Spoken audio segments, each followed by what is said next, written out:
Cloud management ఏదైతే ఉందో అంటే ఈ క్లౌడ్ ప్రొవైడర్స్ చేయాల్సిన టాస్క్స్ అది గూగుల్ క్లౌడ్ కావచ్చు, అజ్యూర్ కావచ్చు, ఎవరైనా సరే ఓసిఐ కావచ్చు, కంపల్సరీగా ఇవన్నీ రెగ్యులర్గా పర్ఫామ్ చేస్తేనే మీకు ఎండ్ యూజర్స్కి కంఫర్టబుల్గా అండ్ రిలయబుల్గా ప్లస్ చాలా స్పీడ్గా యాక్సెసింగ్ అనేది సెక్యూర్డ్గా ఇవ్వడం కుదురుతుంది.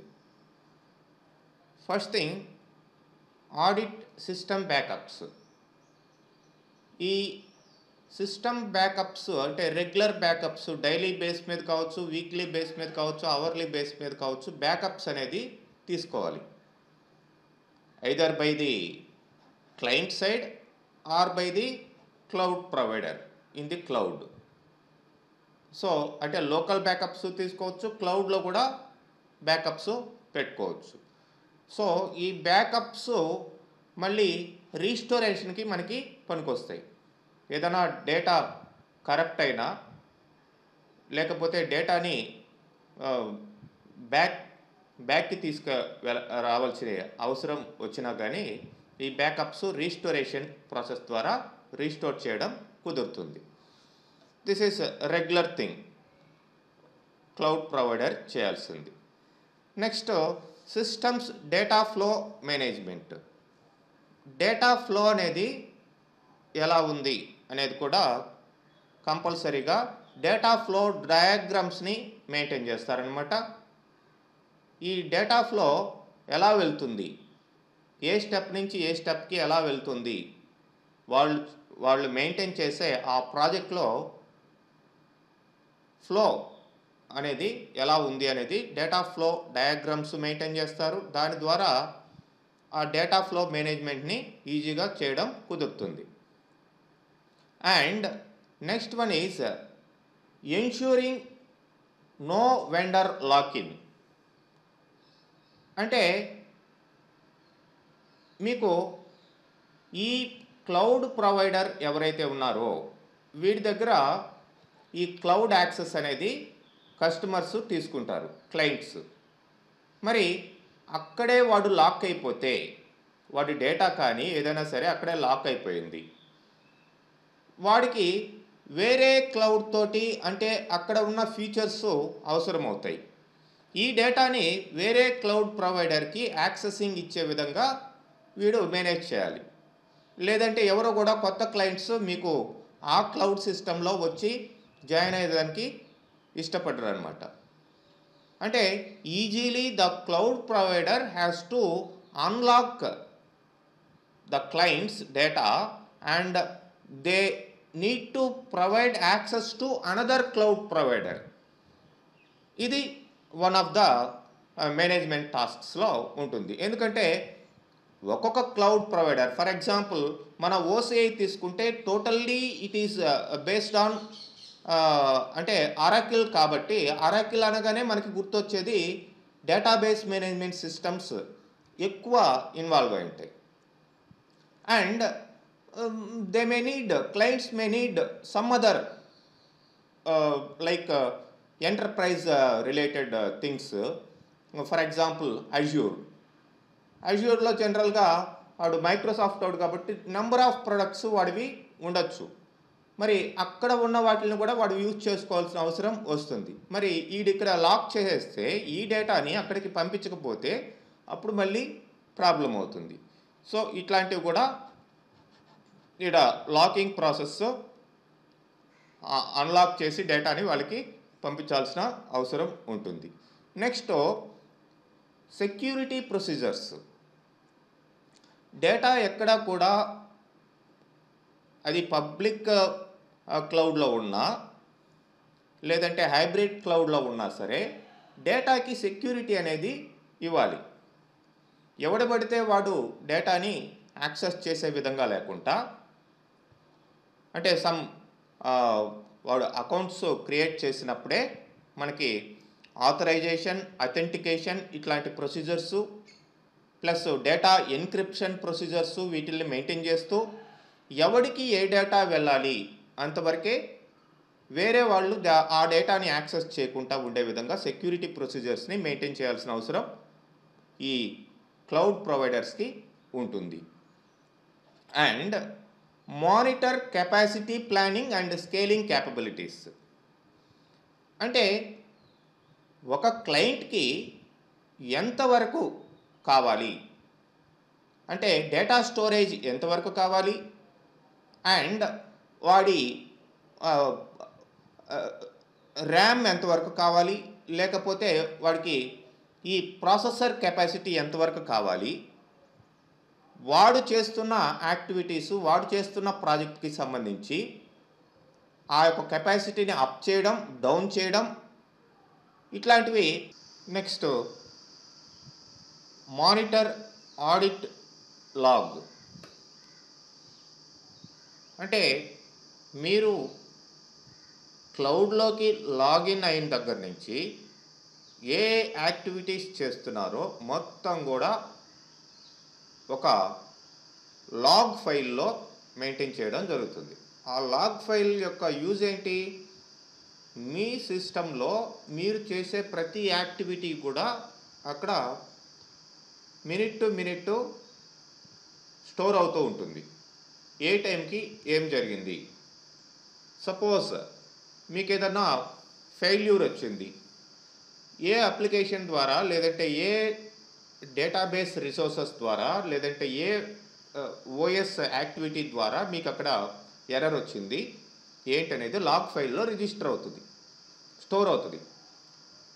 సో దాన్ని రెక్టిఫై చేసుకునే దానికి మనకి అవకాశం ఉంటుంది. కాబట్టి ఎప్పుడు కూడా లాగ్ ఫైల్స్ని మెయింటైన్ చేయడం జరుగుతుంది. Not only in cloud, normal సిస్టంలో కూడా మీరు చూసినట్లయితే లాగ్ ఫైల్స్ ఉంటాయి. మీ ఫెయిల్యూర్స్కి లేదంటే మీ యాక్టివిటీస్ యొక్క total step by step statements అనేటివి అక్కడ ఉండడం జరుగుతుంది. దాన్ని బట్టి మీరు మానిటర్ చేసుకోవచ్చు అన్నమాట. Next solution testing and validation. మరి ఇక్కడ టెస్టింగ్ చేయడం, టెస్ట్ చేసిన తర్వాత దాన్ని వ్యాలిడేట్ చేయడం అనేది జరుగుతుంది క్లౌడ్ మేనేజ్మెంట్లో. మామూలుగా మీరు ఏ ప్రాజెక్ట్ చేసినా సరే కంపల్సరీగా టెస్టింగ్ ప్రాసెస్ అనేది ఉంటుంది. ఏ ప్రోగ్రామ్ చేసినా సరే ఇన్ రియల్ టైమ్ ఎన్విరాన్మెంట్లో మీరు చూసినట్లయితే ప్రతిదీ కూడా మీకు టెస్టింగ్ టూల్స్ ద్వారా టెస్ట్ చేయడం జరుగుతుంది. సో స్టెప్ బై స్టెప్ అక్కడ మీరు చేసిన ప్రోగ్రాము లేదంటే మీరు చేసే యాక్టివిటీసు టెస్ట్ చేసి అవి కరెక్ట్, మీ గోల్ రీచ్ చేయడానికి కరెక్ట్ వేలో ఉన్నాయా లేదా అనేది టెస్ట్ చేసి ఆ తర్వాతనే వ్యాలిడేషన్కి ఇవ్వడం జరుగుతుంది. అట్లనే క్లౌడ్లో కూడా మనకి ప్రతిదీ కూడా టెస్ట్ చేసి తర్వాత వ్యాలిడేషన్కి ఇవ్వడం జరుగుతుంది. అప్పుడే మీకు కరెక్ట్ అయిన ఎఫిషియంట్ రిసోర్సెస్ని మీకు క్లౌడ్ అనేది ప్రొవైడ్ చేయడం కుదురుతుంది ఎండ్ యూజర్కి, అంటే క్లయింట్స్కి. ఓకే, ఇవి జనరల్గా క్లౌడ్ మేనేజ్మెంట్లో ఇన్వాల్వ్ అయ్యే రెగ్యులర్ టాస్క్స్ అండి. ఓకే, ఇవి కాకుండా రెగ్యులర్ టాస్క్స్ కాకుండా మీకు అదర్ యాక్టివిటీస్ ఉంటాయి, దట్ ఈస్ డిఫరెంట్ థింగ్. మరి నెక్స్ట్ మనం చూసినట్లయితే మనకి ఇక్కడ క్లౌడ్ డేటా స్టోరేజ్ ఏంటి. మరి ఇక్కడ క్లౌడ్లో మనకి డేటా స్టోరేజీ అనేది ఇక్కడ రెండు రకాలుగా జనరల్గా అన్ని క్లౌడ్ సిస్టమ్స్లో జరుగుతూ ఉంటుంది. అది block storage devices, file storage devices. మరి ఇక్కడ ఈ రెండు కాకుండా మనకి ఓసిఐలో అయితే కొత్త టెక్నాలజీ ఆబ్జెక్ట్ స్టోరేజ్ అనేది కూడా ఉంటుంది. సో ఇక్కడ బ్లాక్ స్టోరేజ్ అనేది raw offers the raw storage to the clients. Raw storage can be partition to create volumes. మరి అదే ఫైల్ స్టోరేజ్ అనేది తీసుకుంటే form of files maintains their own file system, maintain its own file system. మరి ఇక్కడ file system అంటే మనకి మీరు individual సిస్టంలో కూడా తీసుకోండి, ఫ్యాట్ అనేది ఒక ఫైల్ సిస్టమ్ ఉంటుంది. ఫ్యాట్ 32 అని ఉంటుంది. 32 బిట్ ఫ్యాట్ అనమాట. అంటే ఫైల్ అలొకేషన్ టేబుల్స్ అనేసి అంటాం ఫ్యాట్. అలా కాకుండా NTFS అనేది ఉంటుంది, నెట్వర్క్ ఫైల్ సిస్టమ్ అనేది. ఇట్లా డిఫరెంట్ కైండ్స్ ఆఫ్ ఫైల్ సిస్టమ్స్ని, అంటే ఫైల్స్ మీ డిస్క్లో ఎలా స్టోర్ అవుతున్నాయి అనేది ఫైల్ సిస్టమ్ అనమాట. మీరు చూస్తారు, మీరు హార్డ్ డిస్క్లో CDE ఇట్లా డ్రైవ్స్ మీరు రెగ్యులర్గా చూసే ఉంటారు. అవి ఒక్కొక్కటి ఒక్కొక్క రకమైన ఫైల్ సిస్టమ్ని మనం మెయింటైన్ చేయొచ్చు. అంటే ఫస్ట్ మీకు హార్డ్ డిస్క్ అనేది రాగా వస్తుంది, దాంట్లో ఎటువంటి ఫైల్స్ని మీరు స్టోర్ చేయలేరు. హార్డ్ డిస్క్ కావచ్చు, ఏదైనా సరే రాగా ఉంటుంది. మరి ఇక్కడ మీరు సి డ్రైవ్ ఎన్ని పార్టీషన్స్ కావాలో, ఆ డిస్క్లో ఎన్ని పార్టీషన్స్ కావాలో అన్ని పార్టీషన్స్ మీరు క్రియేట్ చేసుకోవచ్చు. అంటే 3 పార్ట్లు కావాలా, సపోజ్ 500 GB ఉంది ఒక హార్డ్ డిస్క్, దాంట్లో 200 GB సి డ్రైవ్కి, 200 GB డి డ్రైవ్కి, మిగతా 100 GB ఇంకొక ఈ డ్రైవ్కి, ఇట్లా 3 డ్రైవ్స్ లేదు 4 డ్రైవ్స్ కావాలా, అది మీ ఇష్టం అనమాట. దట్స్ వాట్ పార్టీషనింగ్ అని చెప్పేసి అంటాం. ఫస్ట్ బ్లాక్ స్టోరేజ్లో అయితే అది రా స్టోరేజ్ డైరెక్ట్గా మీకు పార్టీషన్స్గా క్రియేట్ అవుతుంది. అంటే వాల్యూమ్స్ అంటే CDE ఇట్లా. మరి ఇక్కడైతే మాత్రం ఓన్ ఫైల్ సిస్టమ్స్ని మెయింటైన్ చేయడం జరుగుతుంది ఫైల్ స్టోరేజ్లో. మరి అంటే ఓన్ ఫైల్ సిస్టమ్స్ అంటే ఇట్లా మీకు ఫ్యాట్ కావచ్చు, లేదంటే NTFS కావచ్చు, అట్లనే CAF అనేది కస్టమర్ ఇన్ఫర్మేషన్ ఫైల్ సిస్టమ్, ఇట్లా రకరకాలుగా మెయింటైన్ చేయడం జరుగుతుంది.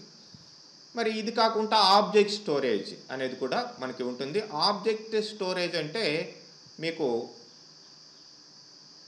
Unformatted unstructured data. Unstructured data అంటే ఫర్ ఎగ్జాంపుల్ ఒక మూవీ ఉంది, దానికి ఏమీ స్ట్రక్చర్ ఉండదు అక్కడ. అట్లనే ఒక పిక్చర్ ఉంది, ఒక డాక్యుమెంట్ ఉంది, సపోజ్ ఒక రెజ్యూమ్ ఉంది, ఇట్లాంటివి అన్స్ట్రక్చర్డ్, అక్కడ స్ట్రక్చర్ ఏమీ ఉండదు. అట్లాంటి డేటాని స్టోర్ చేసే ఇది కూడా ఉంటుంది. అదే దాన్ని ఆబ్జెక్ట్ స్టోరేజ్ అని చెప్పేసి అంటాం. ఇక్కడ లార్జ్ ఫైల్స్ మీకు స్టోర్ చేసే అవకాశం ఆబ్జెక్ట్ స్టోరేజ్ ద్వారా కుదురుతుంది. మరి మామూలుగా స్ట్రక్చర్డ్ డేటా అంటే, స్ట్రక్చర్డ్ అంటే మీకు ఫర్ ఎగ్జాంపుల్ ఒక స్టూడెంట్ టేబుల్ ఉంది, student number, student name, course, fees, date of join, ఇవన్నీ 5 ఫీల్డ్స్ ఉన్నాయి. 5 ఫీల్డ్స్కే 5 డేటా టైప్స్ ఉంటాయి. స్టూడెంట్ నెంబర్ అనేది ఇంటిజర్ లేదంటే number system, and student name అనేది క్యారెక్టర్సు, కోర్స్ అనేది క్యారెక్టరు, ఫీజు అనేది మనీ, డేట్ అనేది date and time data type. ఇట్లా ప్రతిదానికి కూడా ఫీల్డ్స్, వాటి యొక్క డేటా టైప్స్, దాంట్లో ఏ డేటాని స్టోర్ చేయాలి అనేది ఫిక్స్డ్గా ఉంటుంది. కాబట్టి అది స్ట్రక్చర్డ్ డేటా అని చెప్పేసి అంటాం. అన్స్ట్రక్చర్డ్ డేటాలో అలా ఉండదు. ఫర్ ఎగ్జాంపుల్ ఒక మూవీ ఉంది, ఆ మూవీకి స్ట్రక్చర్ అంటూ ఏమీ ఉండదు. జస్ట్ బిట్ బై బిట్ వరుసగా ఒక సీక్వెన్షియల్గా అక్కడ స్టోర్ అయ్యి పోతుంది. అట్లనే ఒక పిక్చర్ ఉంది, అక్కడేమీ స్ట్రక్చర్ ఉండదు, ఏ డేటా టైపు ఏంటి అనేది. బల్క్గా డేటాని స్టోర్ చేయడం అది ఆబ్జెక్ట్ స్టోరేజ్ అని చెప్పేసి అంటాం. మరి ఈ క్లౌడ్ స్టోరేజ్లో మనకి 2 క్లాసెస్ అని చెప్పుకోవచ్చు. అదే ఇక్కడ like unmanaged cloud storage. The storage is preconfigured for the consumer. The consumer cannot format nor the consumer can install own file system or change drive properties. అంటే ఇక్కడ ఎండ్ యూజర్ ఎవరైతే ఉన్నారో, client ఎవరైతే ఉన్నారో, వాడు ఆ ఫైల్ సిస్టమ్స్ని, ఆ డ్రైవ్స్ని ఏమీ చేంజ్ చేసేదానికి లేదు. వాడు ఏదైతే ఇచ్చాడో ఆ క్లౌడ్లో, దాంట్లో యాజ్ ఇట్ ఈస్గా స్టోర్ చేయడమే అన్మేనేజ్డ్. అంటే we can't manage our own, మనం మేనేజ్ చేయలేము అన్నట్టు. అదే మేనేజ్డ్ క్లౌడ్ స్టోరేజ్లో online storage space on demand. మనకి ఎంత కావాలో అంత మనం ఆన్ డిమాండ్ మనం తీసుకోవచ్చు. అది స్కేల్ చేయబడుతుంది ప్రీవియస్గా చెప్పినట్లు.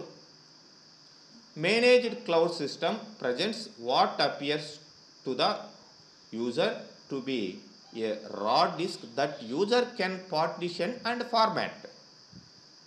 సో అంటే మీరు ఒక వర్చువల్ మిషన్ క్రియేట్ చేసేటప్పుడు అక్కడ 1 TB అని తీసుకుంటారు. 1 టెరాబైట్స్ మనకి సరిపోతుంది అని స్పేస్ని తీసుకుంటారు. That you can manage. 1 టెరాబైట్స్ని మీరు పార్టీషన్స్గా క్రియేట్ చేసి ఒక్కొక్క పార్టీషన్ని మీరు ఫార్మాట్ చేస్తారు. మీరు చూడండి, మామూలుగా కూడా ఫార్మాట్ అంటే మొత్తం డిస్కు డిలీట్ అయిపోతుంది. లైక్ ఇక్కడ చూడండి, ఇది CD 2 డ్రైవ్స్ ఉన్నాయి. మరి ఈ C డ్రైవ్ ఇట్లా తీసుకోగానే ఇక్కడ ఫార్మాట్ అనేది ఉంది చూడండి. మరి you can't format this volume. Windows అనేది అక్కడ రన్ అవుతుంది కాబట్టి ఫార్మాట్ చేయలేరు. ఇప్పుడు రన్నింగ్లో ఉంది ఆపరేటింగ్ సిస్టమ్, మెయిన్ డ్రైవ్ అది సిస్టమ్ డ్రైవ్ కాబట్టి. ఇప్పుడు చూడండి, ఇది file system 195 GB network file system. ఇది కాకుండా వేరే ఫైల్ సిస్టమ్స్ కూడా మీరు మార్చుకునే అవకాశం ఉంటుంది. ఫ్యాట్ కావచ్చు, వేరే ఫైల్ సిస్టమ్. ఇక్కడ ఏంటి, వాల్యూమ్ లేబుల్ ఇవ్వచ్చు, క్విక్ ఫార్మాట్, స్టార్ట్ అంటే మొత్తం దీంట్లో ఉండే డేటా ఎరేజ్ అయిపోయి ఈ అలొకేషన్ యూనిట్ సైజు బట్టి ఒక్కొక్క అలొకేషన్ యూనిట్ ఇది ఒక్కొక్క దాంట్లో 4096 బైట్స్ స్టోర్ అవుతుంది. ఇట్లా మనం చేయొచ్చు. ఎప్పుడు కూడా ఫార్మాట్ చేయొద్దు, డేటా మొత్తం అరేంజ్ అయిపోతుంది, రీకన్స్ట్రక్ట్ అవుతుంది. సో ఇట్లా మనకి ఓన్ ఫైల్ సిస్టమ్ని మనం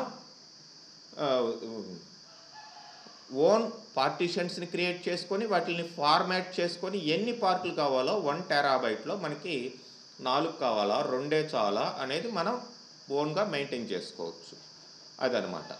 అంటే లైక్ ఇక్కడ బ్లాక్ స్టోరేజ్ లేదంటే ఇక్కడ ఫైల్ స్టోరేజ్, ఈ రెండింటికే ఇది వీటిని చెప్పుకోవచ్చు. బ్లాక్ స్టోరేజ్ అంటే అన్మేనేజ్డ్ అండ్ ఫైల్ స్టోరేజ్ డివైజెస్ అంటే మేనేజ్డ్ క్లౌడ్ స్టోరేజ్ అని అర్థం అన్నమాట.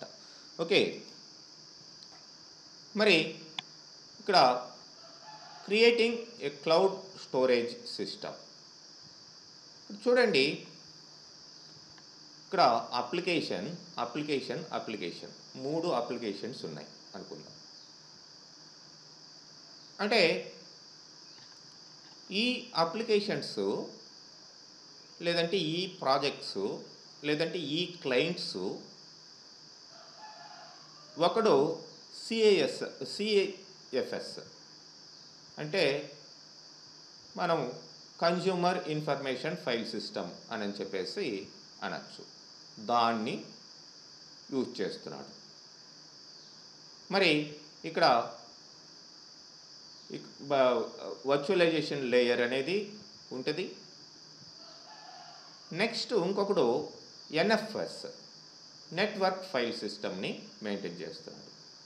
ఇంకొకడు HTTP hyper text transfer protocol ద్వారా వీడు డేటాని, అంటే లైక్ HTML టేబుల్స్ ఇట్లాంటి డేటాని, అంటే వెబ్సైట్స్ రిలేటెడ్ డేటాని వీడు స్టోర్ చేస్తున్నాడు. మరి ఈ వర్చువలైజేషన్ లేయరు వీటిల్ని కాస్టింగ్ చేసి ఇక్కడ SANS కావచ్చు, SCSI కావచ్చు, SATA ఇవేంటివి different hard disks, different disk type of storage. అంటే SATA అనేది ఒక ఫార్మాట్లో ఉంటుంది, మీకు ఇంకా హార్డ్వేర్ లెవెల్లోకి వెళ్ళాలి. సాటా అనేది మీకు మీరు మామూలుగా ఈ డెస్క్టాప్ సిస్టమ్స్లో చూసినట్లయితే ఒక చిన్న పిన్ను వెళ్ళి దానికి సాటా కేబుల్ అని చెప్పేసి అంటాం. సాటా కేబుల్ ద్వారా మీకు అది అటాచ్ కావడం జరుగుతుంది. ఎస్సిఎస్ఐ అంటే ఓల్డ్ సిస్టమ్, అంటే వైట్ కేబుల్ చాలా బ్రాడ్గా ఉంటుంది, ఎస్సిఎస్ఐ అంటాం దాన్ని. అట్లానే శాండ్స్ ఇట్లా ఉంటాయి. ఇది మెయిన్ సైట్ అనుకుందాం. మరి మెయిన్ సైట్కి బ్యాకప్గా మనం మళ్ళీ వేరే డిస్కుల్లో మరి స్టోర్ చేయొచ్చు. అదే సాటా కావచ్చు, టేప్ అండ్ అదర్ స్టోరేజ్. అంటే టేప్స్లో అంటే మీకు మామూలుగా మ్యాగ్నెటిక్ టేప్స్ ఉంటాయి. ఆ టేపుల్లో బల్క్ డేటాని స్టోర్ చేస్తారు. అంటే రెగ్యులర్గా దాంట్లో ఉండే డేటాని తీసుకోరనమాట. టోటల్ ఫెయిల్యూర్ అయినప్పుడు బల్క్ డేటా దాంట్లో ఉంటుంది. ఫస్ట్ నుంచి లాస్ట్ దాకా మనకి కావాలనుకుంటే మీరు ఓల్డ్ టేప్ రికార్డ్ సిస్టమ్ చూసినట్లయితే మీకు టేప్స్ ఎలా ఉంటాయో తెలుస్తుంది. మీకు వన్ సైడ్ ఒక రోల్ లాగా ఉంటుంది, ఇంకొక సైడ్ రోల్ లాగా ఉంటుంది. ఈ టేప్ మొత్తం రికార్డ్ అవుతూ ఉంటుంది. ఫర్ ఎగ్జాంపుల్ ఫస్ట్ సాంగ్ వినాలంటే ఓకే, ఫస్ట్ ఫార్వర్డ్ చేసుకొని ఫస్ట్ నుంచి వింటారు. మళ్ళీ మిడిల్ సాంగ్ వినాలంటే మళ్ళీ ఫార్వర్డ్ చేస్తారు. మళ్ళీ రెండో సాంగ్ వినాలి, మళ్ళీ బ్యాక్వర్డ్ కొడతారు. ఇట్లా టేప్ సిస్టమ్ అనేది ఒక సీరియల్ డేటా స్టోరేజ్ కింద పనికొస్తుంది. ఇట్లా మనం డిఫరెంట్ వేస్లో అప్లికేషన్స్ ఇచ్చే డిఫరెంట్ డేటాని స్టోర్ చేసేదానికి ఇక్కడ ఈ మధ్యలో వర్చువలైజేషన్ లేయర్ ఉండి డేటాని స్టోరేజ్ డివైజెస్ కింద మేనేజ్ చేయడం జరుగుతుంది. ఈ మెయిన్ స్టోరేజ్ ఏదైతే కరప్ట్ అయిందో అప్పుడు బ్యాకప్ నుంచి మీరు తీసుకోవడం జరుగుతుంది. ఓకే, మరి ఇక్కడ virtual storage containers. Virtual storage containers offers high performance cloud storage system, logical unit number LNU అని చెప్పేసి అంటాం. Files and other objects are created in virtual storage containers. Okay, ఇట్లా మీకు ఈ యూజరు అప్లికేషను, ఈ అప్లికేషన్ ఇచ్చే డేటా వీటిలంతా కూడా ఇట్లా డేటా ప్లస్ మెటాడేటా. మెటాడేటా అంటే nothing but structure of the data. Data storage వేరు. Data storage 100 and suppose C language and name Raju and date of join, ఇది డేటా. దానికి మెటా డేటా ఏంటి? 100 అంటే సీరియల్ నెంబర్, అది number data. And as name అంటే ఏంటి? క్యారెక్టర్. డేట్ అంటే డేట్ అండ్ టైం. ఫీ అంటే మనీ. ఇది మెటా డేటా. డేటా అంటే ఈ మెటా డేటా స్ట్రక్చర్లో స్టోర్ అయి ఉండే డేటాని డేటా అని చెప్పేసి అంటాం. Structure of the data is known as meta data. మరి ఇట్లాంటి ఇన్ఫర్మేషన్ అంతా కూడా ఈ రిక్వెస్ట్ రెస్పాన్స్ ప్రాసెస్లో ఈ అప్లికేషన్స్కి వెళ్ళి ఇట్లా మీకు స్టోర్ అవుతూ ఉంటుందన్నమాట డేటా మొత్తం ఈ పాయింటర్స్ టేబుల్లో. మరి ఇక్కడ ఉండే ఛాలెంజెస్ ఏంటి? Provision additional data storage on demand. మరి కన్జ్యూమర్కి 1 TB తీసుకున్నాడు, మరి 1 TB కంటే ఎక్కువ డేటా అవసరమైంది, వాడికి ఇవ్వాలి, ఎన్హాన్స్ చేయాలి. అట్లాంటి ఇది కూడా ఒక ఛాలెంజింగ్గా తీసుకోవచ్చు ఆల్రెడీ. ఎందుకంటే వాడికి restricted up to 1 TB, extra అడిషనల్గా ఎలా ఇవ్వాలి అనేది. And no and restrict the physical location of the data stored data. మరి ఎక్కడ స్టోర్ అవుతుంది అనేది మీరు దాన్ని మానిటర్ చేస్తూ ఉండాలి. Verify how data was arranged. Data ఎట్లా డిలీట్ అవుతుంది ఏంటి దాని ప్రాసెస్. ఒకవేళ డిలీట్ అయితే ఎట్లా రికవరీ చేయాలి అనేది కూడా ఉంటుంది. Have access to A document process for surely disposing of data storage hardware. మరి ఈ డేటా స్టోరేజ్ వీటికి సంబంధించినంత కూడా డాక్యుమెంటెడ్ ప్రాసెస్ అంటే ఏంటి, దీనికి సంబంధించిన మొత్తం డీటెయిల్స్ అన్నీ కూడా మెయింటైన్ చేస్తూ ఉండాలి. వాటిల్ని చూడగలగాలి, ఎవరికి ఎండ్ యూజర్కి కానీ వీడి కానీ చూసుకోగలగాలి. Administer access control over the data. So access control ఎట్లా ఉంటుంది అంటే ఎవడు ఆ డేటాని యాక్సెస్ చేయాలి ఏంటి ఇవన్నీ కూడా అడ్మినిస్ట్రేషన్లో చూసుకోవాలి. ఎవరికి పడితే వాడికి డేటా యాక్సెస్ ఇవ్వకూడదు. ఇవి జనరల్గా స్టోరేజ్ యొక్క రెగ్యులర్ టాస్క్స్ అన్నమాట. మరి ఇక్కడ వర్చువలైజేషన్ అంటే nothing but creating your own machine in the cloud. మరి creating a virtual machine over existing operating system and hardware is referred as hardware virtualization. మరి అంటే మీకు ఒక సిస్టమ్ ఉంది, మీకు ఒక కంప్యూటర్ ఉంది, ఆ కంప్యూటర్లో ఒక ఆపరేటింగ్ సిస్టమ్ ఉంది. ఆ ఆపరేటింగ్ సిస్టమ్ కాకుండా మీరు ఇంకొక డూప్లికేట్ మిషన్ని మీరు క్రియేట్ చేయడమే వర్చువలైజేషన్. వర్చువల్ నాట్ రియల్ అని చెప్పేసి అంటాం. అది ఎక్కడి నుంచి వస్తుంది? అది క్లౌడ్ దగ్గర నుంచి మనకి ఆ వర్చువలైజేషన్ అనేది వస్తుంది జనరల్గా. మరి ఇక్కడ ఈ వర్చువలైజేషన్ని మనం మెయింటైన్ చేసేదానికి ఇక్కడ హైపర్ విజర్ అనేది ఉంటుంది. Hyper visor is nothing but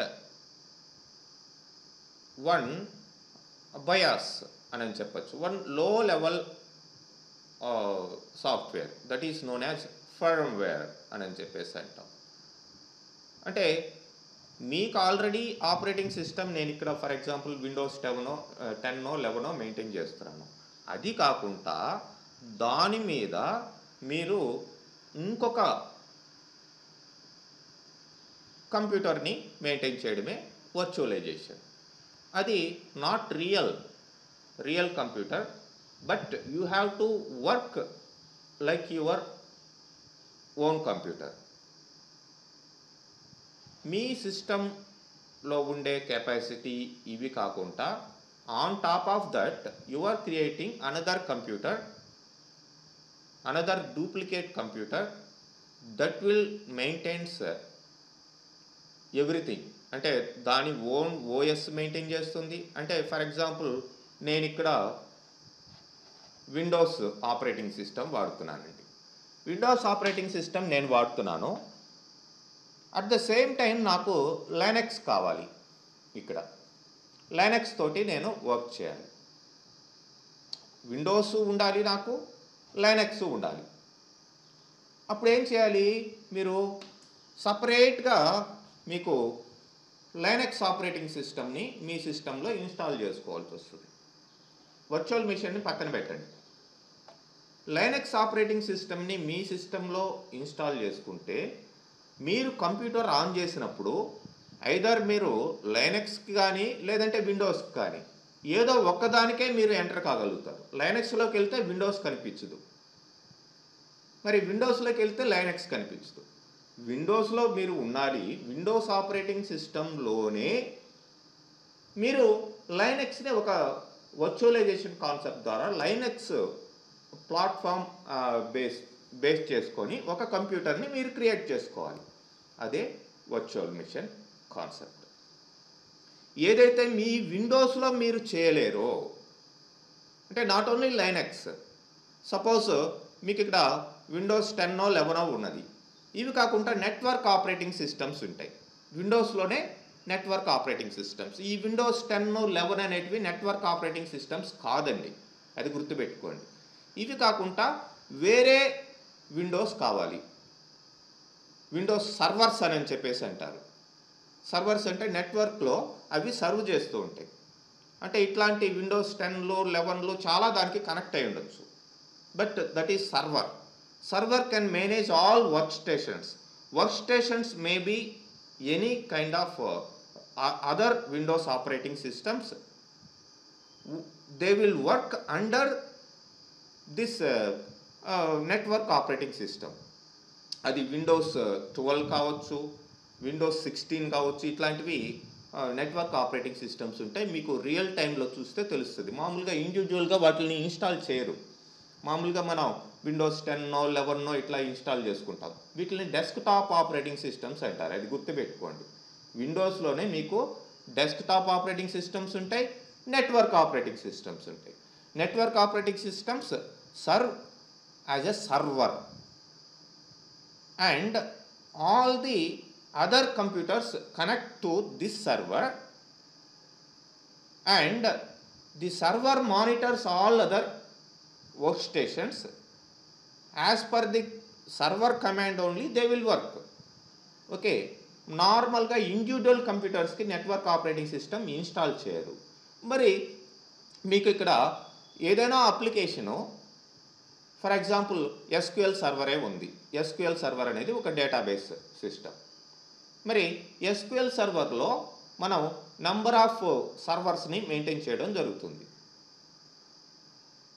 మరి వాటిని ఇన్స్టాల్ చేయాలి, వాటిలన్నిటిని గ్రూప్గా వర్క్ చేయించాలి అంటే అక్కడ సర్వర్స్ ఉంటాయి, క్లయింట్స్ ఉంటారు సర్వర్లో. అట్లా చేయాలి, అట్లాంటి ఎన్విరాన్మెంట్ క్రియేట్ చేయాలంటే ఈ మనం విండోస్ 10ని ఇక్కడ వాడుతున్నాం, లేదంటే 11ని వాడుతున్నాం. దీని కింద ఒక వర్చువల్ మిషన్ని క్రియేట్ చేస్తాం. ఆ వర్చువల్ మిషన్లో మీరు మీకు నచ్చిన నెట్వర్క్ విండోస్ ఆపరేటింగ్ సిస్టమ్ని అంటే విండోస్ 12 విండోస్ 16 ఇట్లాంటివి నెట్వర్క్ ఆపరేటింగ్ సిస్టమ్స్ ఉంటాయి. వాటిల్ని ఇన్స్టాల్ చేసుకొని వాటి కింద మళ్ళా ఈ డేటాబేసెస్ని వీటిల్ని అంటే ఎస్క్యూఎల్ సర్వర్ కావచ్చు వీటిల్ని ఇన్స్టాల్ చేసుకుంటారు. సో అది మొత్తానికి ఈ virtual machine is nothing but another duplicate machine on your original hardware machine అది. సో మరి ఇక్కడ ఈ హైపర్ విజర్ ద్వారా మీరు అనదర్ మిషన్ని బూట్ చేస్తారు. ఇక్కడ మీకు సపరేట్ ఆపరేటింగ్ సిస్టమ్ ఉంటుంది. మరి దీంట్లో మేనేజ్మెంట్ సపరేట్గా వేరే అప్లికేషన్స్ అంతా కూడా మెయింటైన్ చేయడం జరుగుతుంది. అండ్ ఇక్కడ 2 రకాలు ఉన్నాయి. Type 1 hypervisor does not have any host operating system because they are installed on a bare system. అంటే ఇక్కడ హోస్ట్ ఆపరేటింగ్ సిస్టమ్ ఉండదు. ఒక బేర్ సిస్టంలో అంటే హోస్ట్ ఆపరేటింగ్ సిస్టమ్ లేని దాన్ని మనం బేర్ సిస్టమ్ అంటాము. జస్ట్ గెస్ట్ ఆపరేటింగ్ సిస్టమ్ మాత్రం ఉంటుంది. మరి ఇట్లా టైప్ 1 హైపర్ విజర్ అనేది మెయింటైన్ చేయడం జరుగుతుంది. టైప్ 2లో హోస్ట్ ఆపరేటింగ్ సిస్టమ్ ఉంటుంది, గెస్ట్ ఆపరేటింగ్ సిస్టమ్స్ ఉంటాయి. ఇక్కడ హైపర్ విజర్ అనేది ఉండడం జరుగుతుంది. ఇది టైప్ 2 హైపర్ విజర్లో. మరి ఇక్కడ దీనికి కొన్ని examples Linux secure, RTS hypervisor, Oracle virtual machine, Sun XVM server ఇట్లాంటివి మనకి examples of type 1 hypervisor. మరి ఇక్కడ టైప్ 2లో తీసుకుంటే ఇక్కడ Microsoft Hyper V, VMware fusion, visual server 2005 ఇట్లాంటివి మనకి VMware ఇట్లాంటివి మనకి హోస్ట్ ఆపరేటింగ్ సిస్టమ్ తోటి వస్తాయి. ఇక్కడ types of hardware virtualization. Hardware virtualization ఇక్కడ full virtualization, emulation virtualization, para virtualization. ఇట్లా హార్డ్వేర్ వర్చువలైజేషన్ని మీరు 3 రకాలుగా చూడొచ్చు. హార్డ్వేర్ వర్చువలైజేషన్ అంటే ఏంటండి?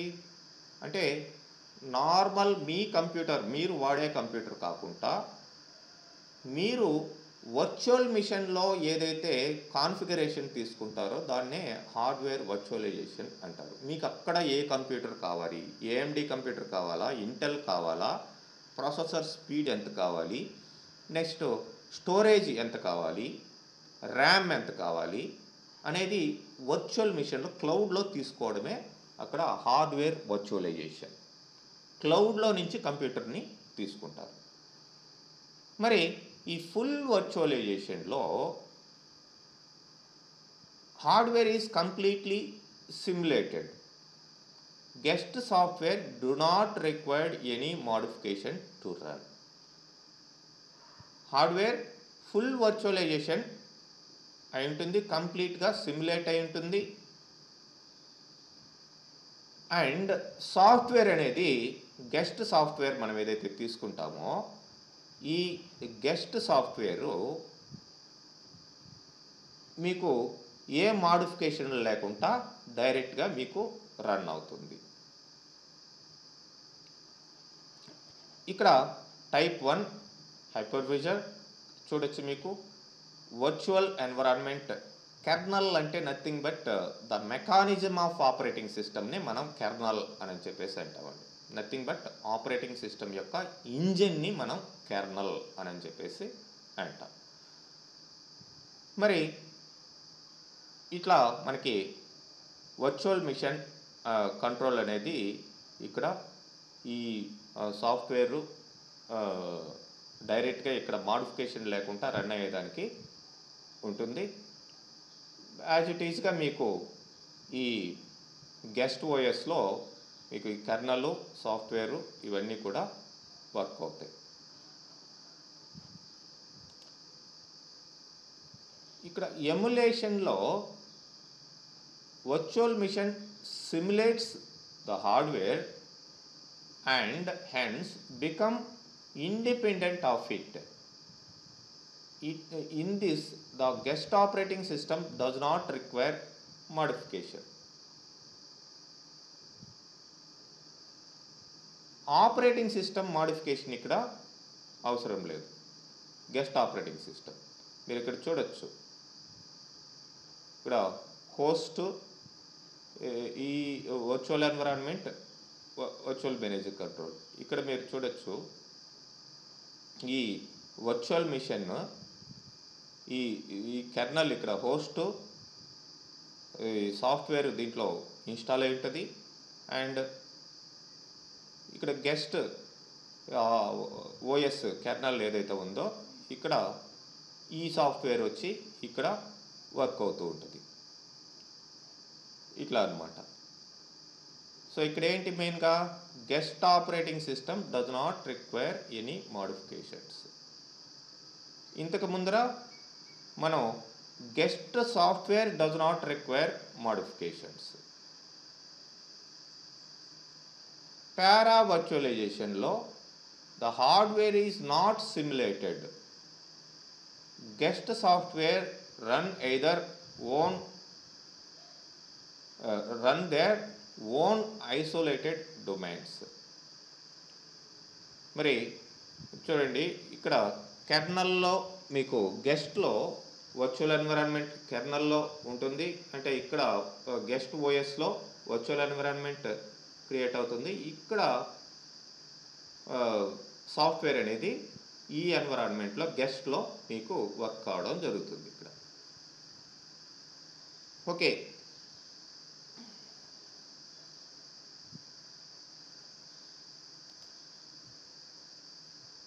మరి క్లౌడ్లో సెక్యూరిటీ ఏంటి?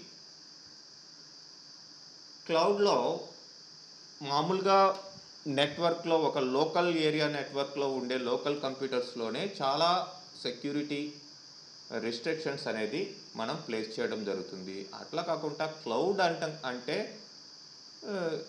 అనానిమస్ నెంబర్ ఆఫ్ సిస్టమ్స్ అక్కడ డిఫరెంట్ కైండ్స్ ఆఫ్ డేటాని మెయింటైన్ చేయడం జరుగుతుంది. సో ఇక్కడ డేటా అనేది in the form of encrypted. మరి ఎన్క్రిప్టెడ్ డేటా అంటే ఎవడబడితే వాడు యాక్సెస్ చేయకుండా రిస్ట్రిక్టెడ్ టు ద క్లయింట్. అంటే ఎవడి డేటా వాడు యాక్సెస్ చేసుకునే విధంగా వాడికి ఇక్కడ ప్రాక్సీస్ ద్వారా కావచ్చు, ప్రాక్సీ యాక్టివిటీ ఉంటుంది. దాని ద్వారా మనకి ఎవరికి ఏది కావాలో ఆ డేటాని మాత్రమే వాడికి క్లౌడ్లో ఇవ్వడం జరుగుతుంది.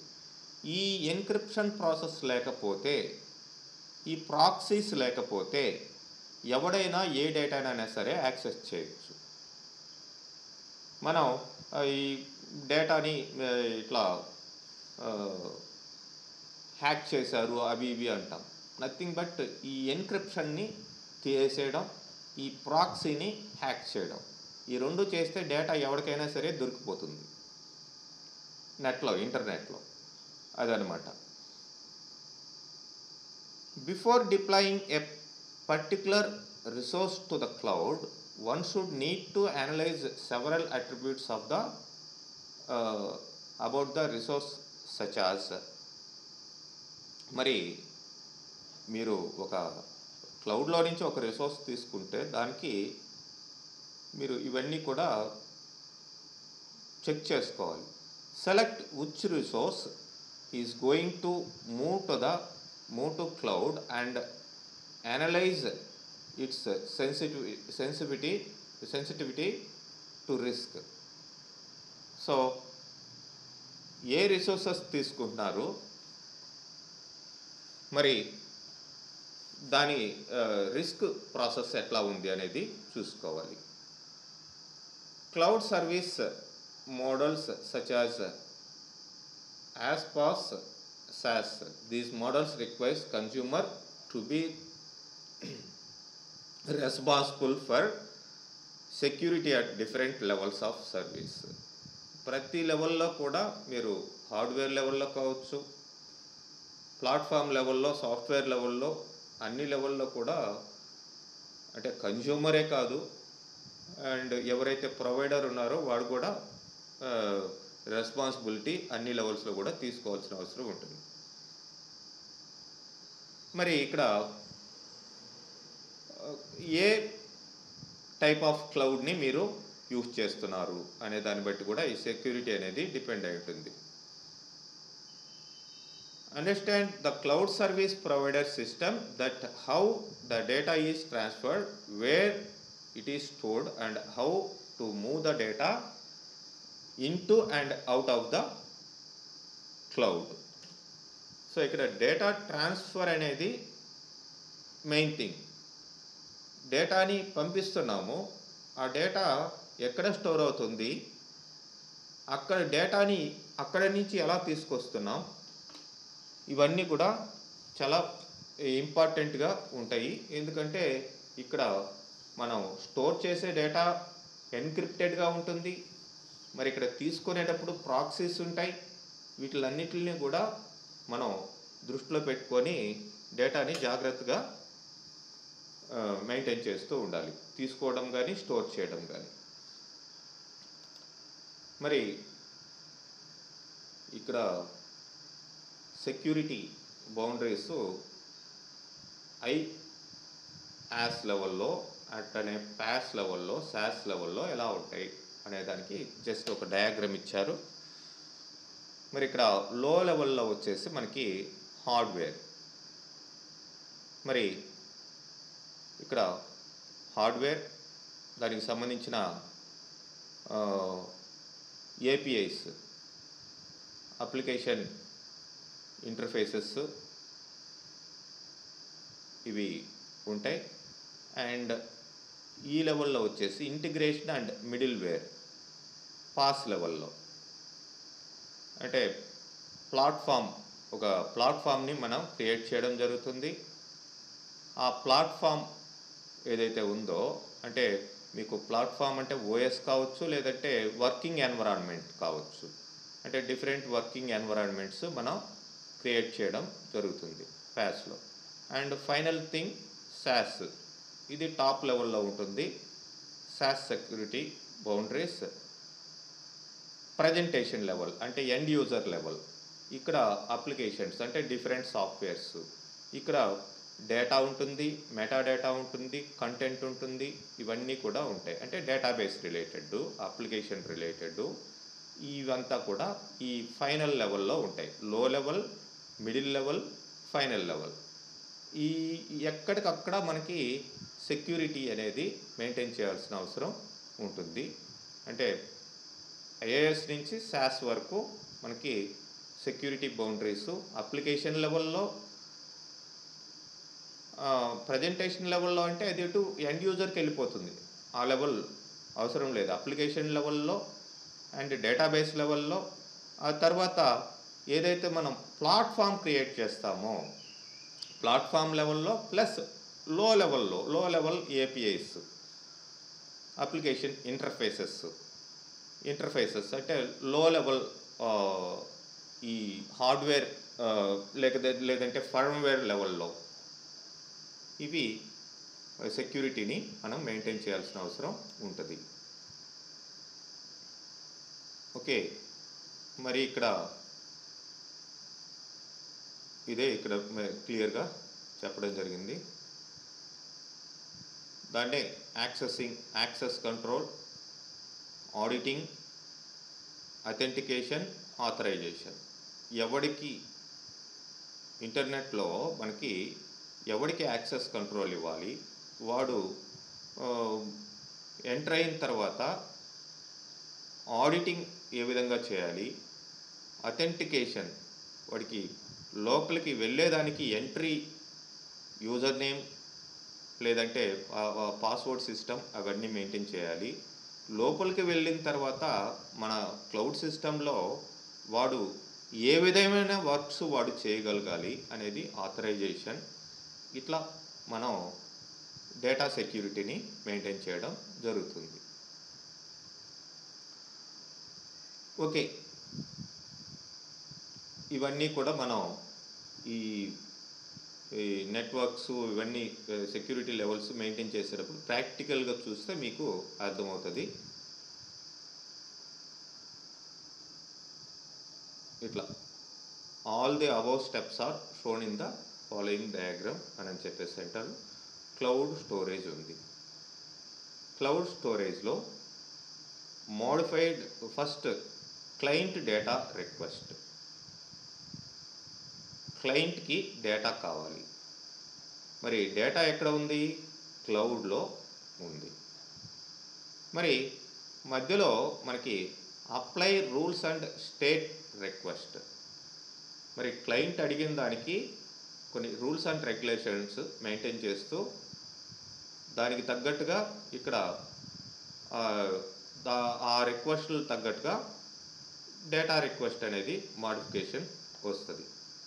వచ్చిన తర్వాత ఇక్కడ క్లౌడ్ స్టోరేజ్లో ఉండే డేటా మళ్ళీ రెస్పాన్స్, వీడియో రిక్వెస్ట్ చేశాడు కదా, మరి డేటా రెస్పాన్స్ క్లయింట్కి వెళ్ళాలి అంటే మరి ఇక్కడ మనకి ఈ బ్రోకర్ సిస్టమ్ ద్వారా ప్రాక్సీ ద్వారా మనకి ఫైనల్గా రెస్పాన్స్ అనేది ఇవ్వడం జరుగుతుంది. అంటే ఇన్ని లెవెల్స్లో ఫిల్టర్ అయ్యి డేటా క్లయింట్కి వెళ్తుంది, ఆచామాషిగా ఏమీ వెళ్ళదు.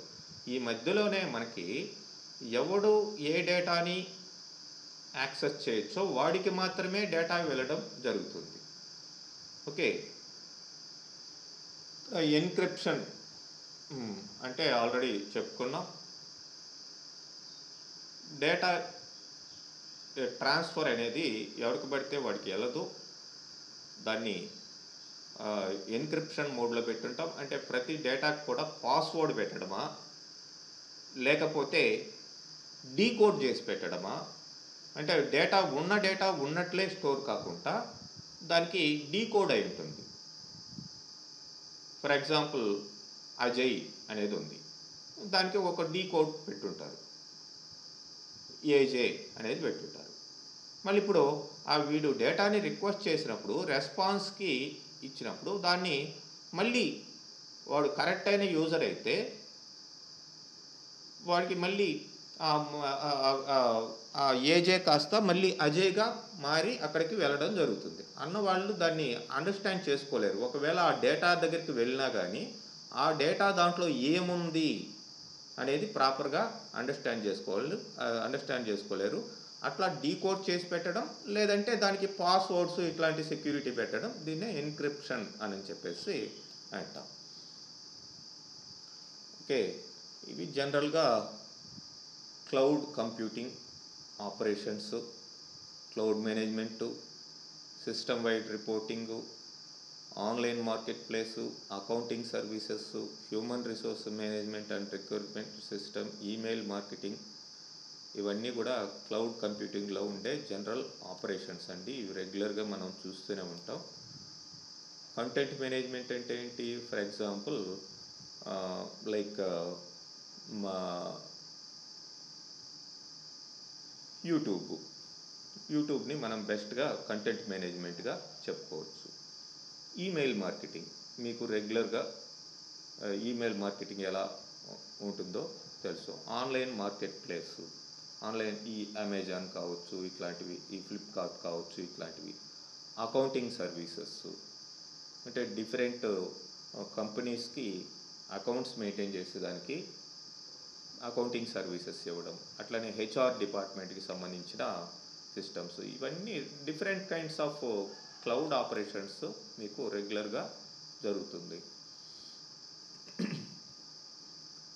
సో ఈ క్లౌడ్ ఆపరేషన్స్ని మెయింటైన్ చేసేదానికి, పైన చెప్పిన క్లౌడ్ ఆపరేషన్స్ మెయింటైన్ చేసేదానికి ఏ టూల్స్ కావాలి, using right tools and right resources ఏవి కావాలి, ఏ సాఫ్ట్వేర్ కావాలి, ఏ ఓఎస్ అయితే కరెక్టు, ఏ అప్లికేషన్ ఇంటర్ఫేసెస్ వీటికి వాడాలి, ఏ యూటిలిటీస్ వాడాలి, ఇవన్నీ కూడా కావాలి. అంటే ఏ క్లౌడ్ని మీరు యూజ్ చేసుకోవాలి. దేన్ని పడితే దాన్ని యూజ్ చేసుకుంటే మీకు అక్కడ కరెక్ట్ కాదు.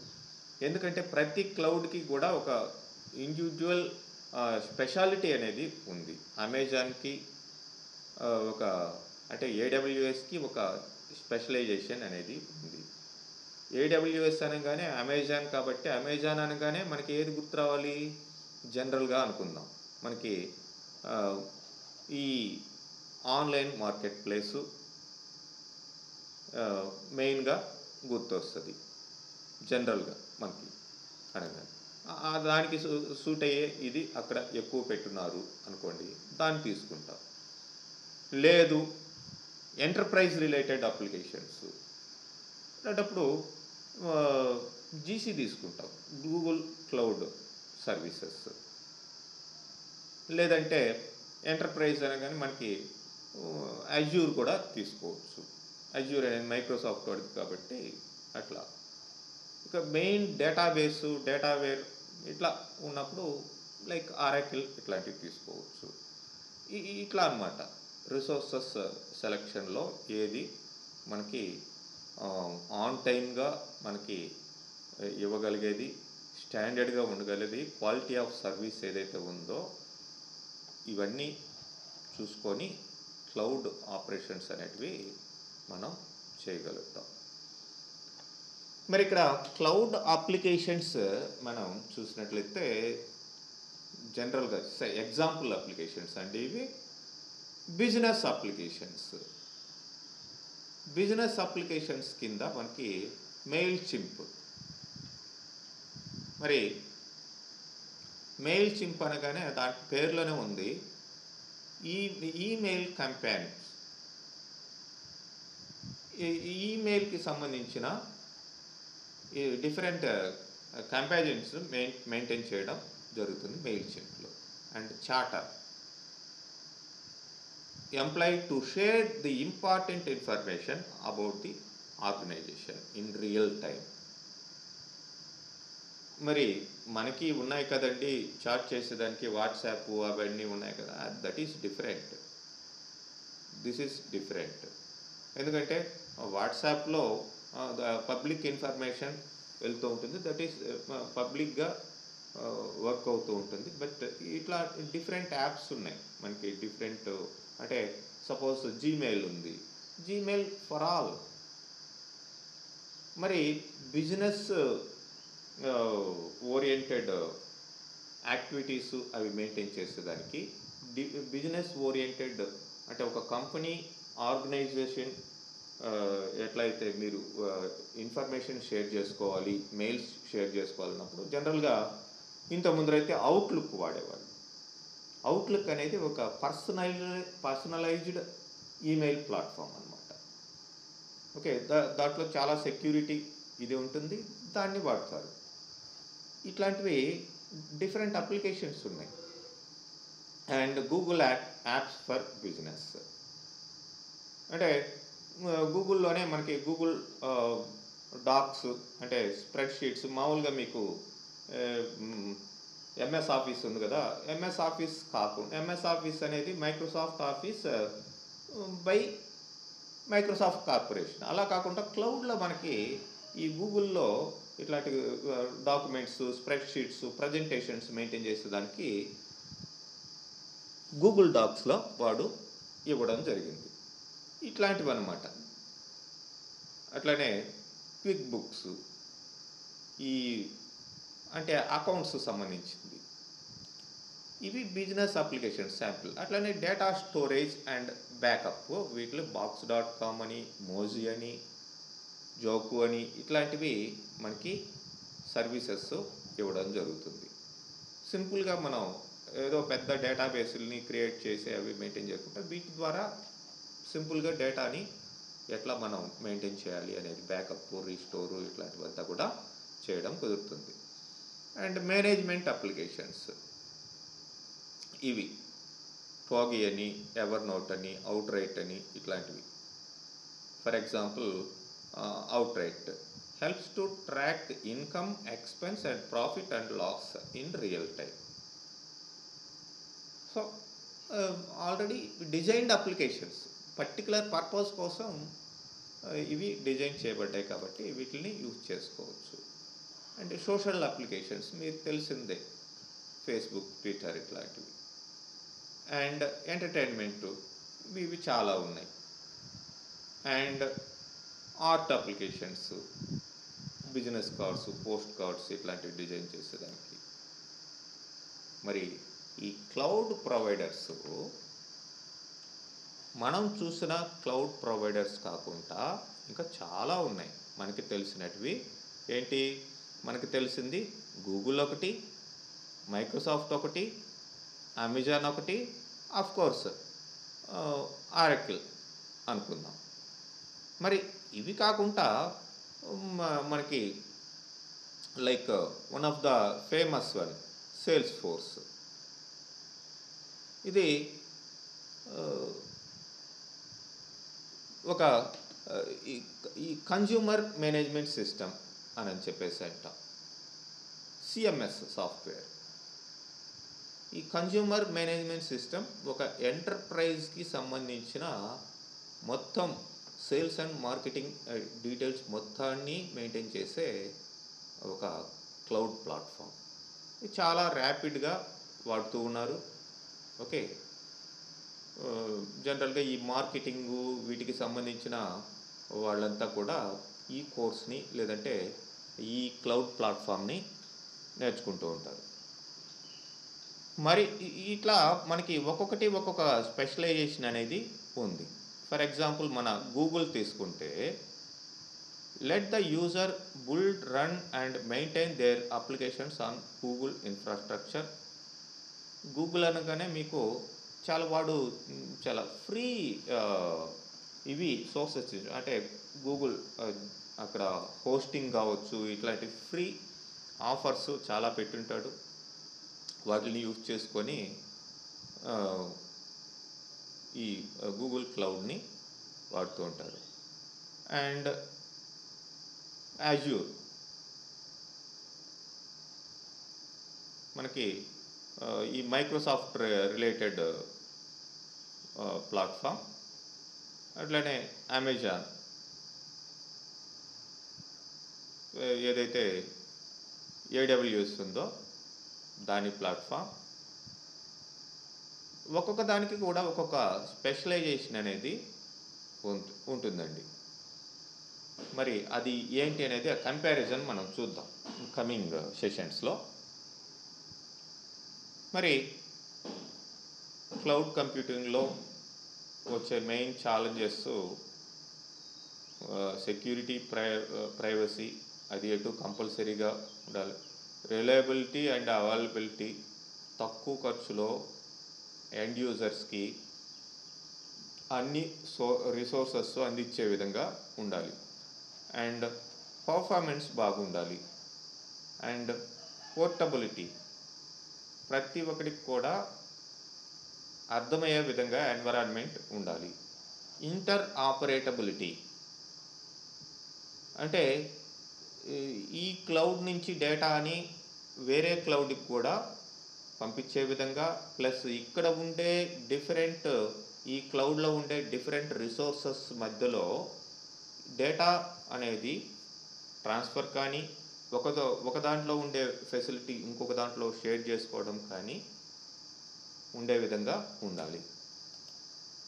ఇవన్నీ కూడా మనకి ఈ క్లౌడ్లో ఉండే challenges. Next mobile cloud computing. మొబైల్లో క్లౌడ్ కంప్యూటింగ్ ఏంటండి అంటే, ఎస్ సార్, మీరు మొబైల్లో ఇప్పుడు అంతకు ముందరైతే మీకు మొబైల్స్ అనేటివి ఏదో ఒక చిన్న మొబైలు, దాంట్లో ఏదో కాల్స్ వరకే వెళ్ళేటివి.